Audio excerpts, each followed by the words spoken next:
नमस्कार।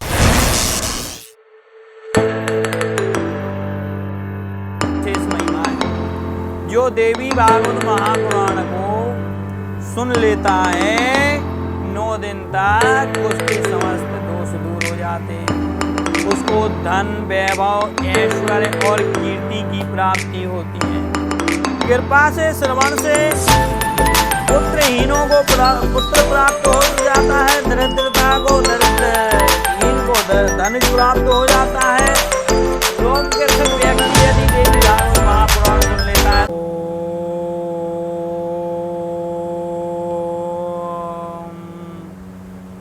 श्री हरे नमः। श्री परमात्मने नमः।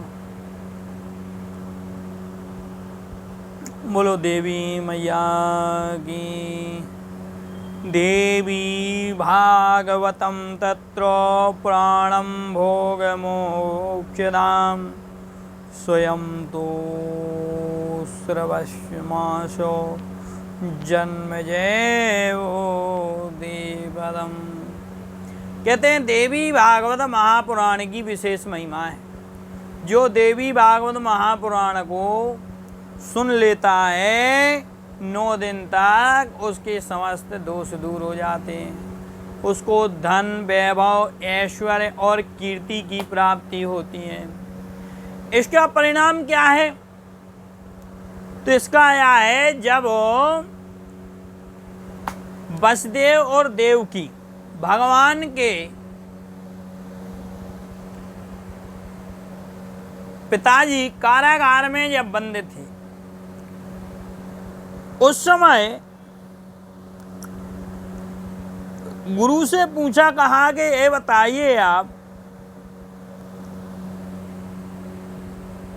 हमारे यहाँ संतान तो हो रही, पर संतान की रक्षा के लिए क्या किया जाए? तो कहा आपकी रक्षा के लिए महामाया की पूजन की जाए, महामाया का ध्यान किया जाए। महामाया से ही तुम्हारी पूर्ति होगी। शुभ मुहूर्त में देवी भागवत महापुराण का आयोजन करो। कहा ठीक है। उस हिसाब से देवी भागवत का ग्रंथ पूजन किया। योग्य ब्राह्मण को विधि पूर्वक पूजन कराया गया और देवी की कृपा से, श्रवण से पुत्रहीनों को पुत्र प्राप्त हो जाता है, दरिद्रता को दरिद्रहीन को धन प्राप्त हो जाता है। रोग ग्रसित व्यक्ति यदि देवी भागवत महापुराण सुन लेता है तो रोगों से मुक्त हो जाता है। बांध स्त्री यदि देवी भागवत महापुराण की कथा श्रवण कर ले तो उसके वहाँ पुत्रवात हो जाता है। घर, और जिस घर में देवी भागवत महापुराण होता है वह घर तीर्थ बन जाता है।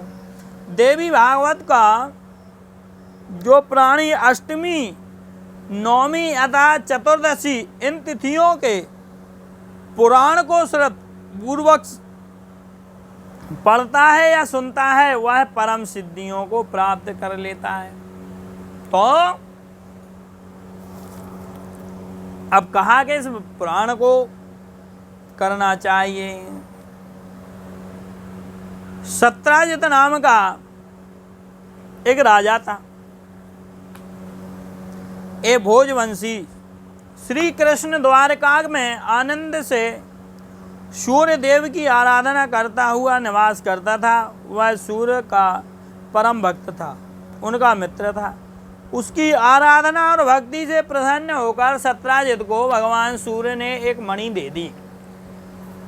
वो मणि स्वर्ण देती थी।